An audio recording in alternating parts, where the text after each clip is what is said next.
नमस्कार। स्वत्व के डिजिटल प्लेटफॉर्म पर आपका स्वागत है। आज हम बात करेंगे बिहार की राजनीति के बीमारी की, ऐसी बीमारी जिसका निदान हो ही नहीं रहा है, और वह बीमारी है जकड़न की बीमारी। इस बीमारी की शुरुआत पिछले शताब्दी में 1990 के दशक से शुरू हुआ और आज तक चलता आ रहा है। पहले कभी था कि यहाँ मुख्यमंत्री के रूप में किसी की सेवाएं कितने दिन तक रहेंगी, ये बिल्कुल अनिश्चित होता था। कोई 1 साल तक मुख्यमंत्री रहता था, कोई 6 महीने तक, कोई 2 साल तक चल गया तो बहुत बड़ी बात है। लेकिन 90 के दशक के बाद एक ऐसी स्थिति बनी है कि बिहार की राजनीति में मुख्यमंत्री का पद जकड़न की बीमारी से ग्रस्त हो गया है। जकड़न की बीमारी मतलब बिल्कुल ठहरा हुआ, एक ही व्यक्ति ठहरा हुआ रह गया, और इसके कारण क्या हुआ कि उसके आसपास एक अवैध जमावड़ा हो जाता है, और उस जमावड़ा का एक स्वरूप बन जाता है जिसको आज हम कहते हैं चमचागिरी का स्वरूप, एक सामंतों का से घिरा हुआ एक राजा का स्वरूप, और उसका खामियाजा बिहार को भुगतना आज तक पड़ रहा है। लालू यादव की बात करते हैं। कांग्रेस के लंबे शासन के बाद लालू यादव एक समाजवादी नेता के रूप में बिहार के मुख्यमंत्री के पद पर आसीन होते हैं। पहले उनके समर्थन में भारतीय जनता पार्टी भी थी और वामपंथी भी थे, लेकिन इसके बाद कुछ समय के बाद ऐसा लगा कि उनको बिल्कुल अपने तरीके से शासन करने में भारतीय जनता पार्टी बाधक बन रही है, क्योंकि उनके नीतियों को प्रभावित कर रही है, क्योंकि वैसे नीतियों का विरोध कर रही है जिसके कारण जो राजनीतिक दृष्टिकोण से अनैतिक होता है।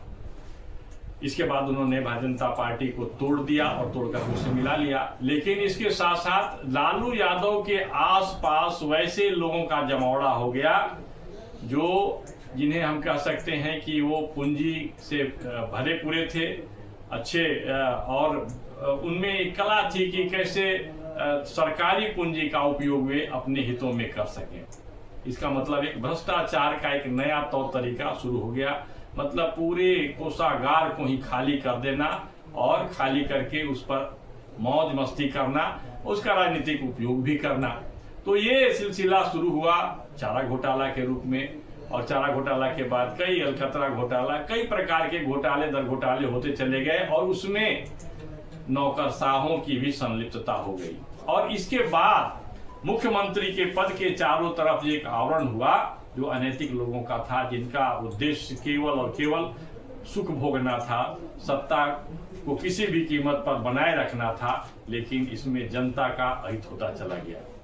इसकी तुलना करते हुए एक साहित्यकार हैं, उन्होंने कहा कि यदि आप छोटा सा कोई वजन हो और उसको हाथ में लेकर के उठाकर इधर उधर कर सकते हैं, लेकिन उस छोटे से वजन को पकड़ करके 2 घंटा 4 घंटा तक आप रह जाएं तो आपका हाथ जकड़ जाता है। ठीक उसी प्रकार से जो सरकार चलाने की जो बात होती है उसमें एक जकड़न हो गया। जकड़न होता है मतलब रक्त का प्रवाह नहीं हो। यदि नदी का भी प्रवाह नहीं होता है तो वहां क्या हो जाता है, गंदगी भर जाती है, प्रदूषण हो जाता है, और उस प्रदूषण का खामियाजा आसपास के लोगों को भुगतना पड़ता है। तो ठीक उसी प्रकार से बिहार में जो सत्ता है वह जकड़न या ठहराव का शिकार हो गया है। इसमें जो प्रवाह होना चाहिए प्रवाह न हो गया, और इसके कारण यहाँ गंदगियां फैलती चली गई। ठीक है, 2005 में लालू यादव सत्ता से च्युत होते हैं। लालू यादव मतलब लालू राबड़ी का जो सरकार थी, कहते हैं लोग लालू राबड़ी की सरकार, मतलब राबड़ी तो मुख्यमंत्री थी जरूर, लेकिन लालू यादव के इशारे पर वह काम करती थी, इसलिए लालू राबड़ी की सरकार कहा जाने लगा। लालू राबड़ी के सरकार के सत्ताच्युत होने के बाद मुख्यमंत्री के रूप में नीतीश कुमार आए। नीतीश कुमार ऐसा हो गया कि नीतीश कुमार सत्ता के लिए अनिवार्य हो गए, मतलब 2 धाराएं चल रही थी, एक लालू प्रसाद की धारा और एक भारतीय जनता पार्टी के साथ एनडीए की धारा।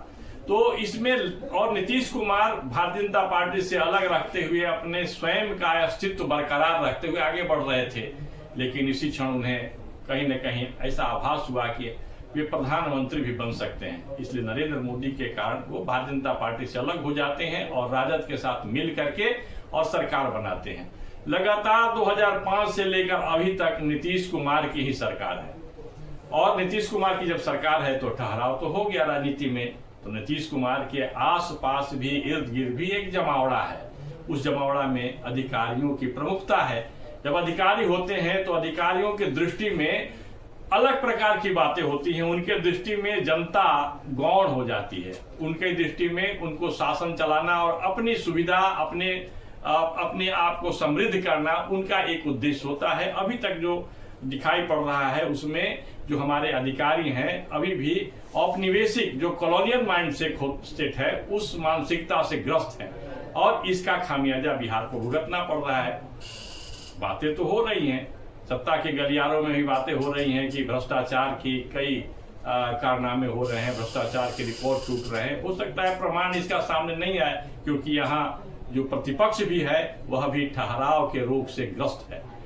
प्रतिपक्ष का मतलब लालू प्रसाद के यादव के उत्तराधिकारी जो हैं तेजस्वी प्रसाद यादव, उनके साथ भी वही लोग हैं जो सत्ता के इर्द गिर्द रहने वाले होते हैं, जिसको आप कह